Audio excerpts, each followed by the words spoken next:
রাজ্যে চা শিল্পের প্রচারে এবার রান ফর টির আয়োজন করা হয়েছে। মন্ত্রী শান্তনা চাকমা এবং টিঙ্কু রায় এছাড়া মেয়র দীপক মজুমদার সহ অন্যান্যদের উপস্থিতিতেই রান ফর টি অনুষ্ঠিত হয় রাজধানী আগরতলার রাজপথে। ত্রিপুরা চা উন্নয়ন নিগমের উদ্যোগে লক্ষ্য চা শিল্পের প্রচার। আজকের এই অনুষ্ঠান থেকে কি বলছেন মন্ত্রী শান্তনা চাকমা শোনাবো। আমরা অত্যন্ত আনন্দিত এই প্রোগ্রামে আমি উপস্থিত হতে পেরেছি। আপনারা জানেন আমাদের কেন্দ্র সরকারের এবং রাজ্য সরকারের একটাই লক্ষ্য ভারতকে এবং ত্রিপুরাকে আত্মনির্ভর করা। তার এই লক্ষ্যমাত্রাকে সামনে রেখে আমরা আমাদের কেন্দ্র সরকার এবং আমাদের রাজ্য সরকার কাজ করে যাচ্ছে।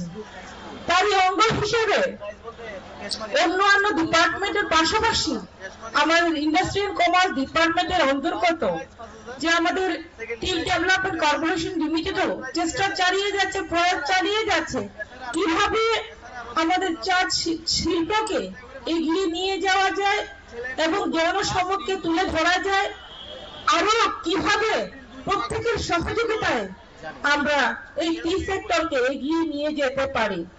তারই উদ্যোগ 2018 সাল থেকেই, যখন থেকে আমাদের সরকার ত্রিপুরা রাজ্যে প্রতিষ্ঠিত হয়েছে, সেই তখন থেকে আমাদের সরকার প্রয়াস চালিয়ে যাচ্ছে কিভাবে আমাদের যে চা বাগানের শ্রমিকদেরকে কিভাবে আরো সহযোগিতা করা যায়, কিভাবে ত্রিপুরার চাকে তৈরি করে আরো জনসমক্ষে তুলে ধরা এবং আর্থিক দিক থেকে এবং জনগণ যাতে করে আরো প্রোডাকশন বাড়িয়ে দিতে পারে, উৎপাদন বাড়ানো যায়, আরো যাতে ইনভেস্টমেন্ট বাড়ানো যায়, সেই লক্ষ্যমাত্রাকে নিয়েই আমাদের সরকার কাজ করছে।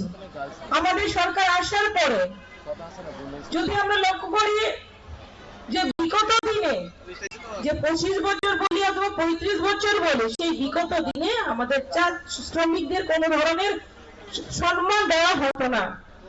একটা নির্দিষ্ট লিমিটে তাদেরকে যে তাদের পারিশ্রমিক দেওয়া হতো।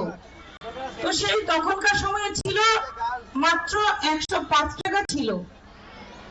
আজকে বর্তমানে যদি আমরা লক্ষ্য করি তাহলে আমাদের সরকার আসার পরে আমরা 204 টাকা করেছি। সেটা কিন্তু একমাত্র বর্তমান সরকারের প্রচেষ্টায় এবং আমাদের যে সকলের আমাদের প্রচেষ্টায় আমাদের সরকারের একটাই যে মূল মন্ত্র সবকা সাথ সবকা বিকাশ। আপনারা শুনলেন মন্ত্রী শান্তনা চাকমার বক্তব্য। সবকা সাথ সবকা বিকাশের উপর ভিত্তি করে আগামী দিনে এগিয়ে যেতে হবে এবং রাজ্যে চার উৎপাদন এবং তার ব্যবসা কিভাবে অগ্রগতি পাচ্ছে সে কথাও তিনি তুলে ধরেন। নিয়ে নিচ্ছি ছোট্ট একটি বিজ্ঞাপন বিরতির সঙ্গে থাকুন।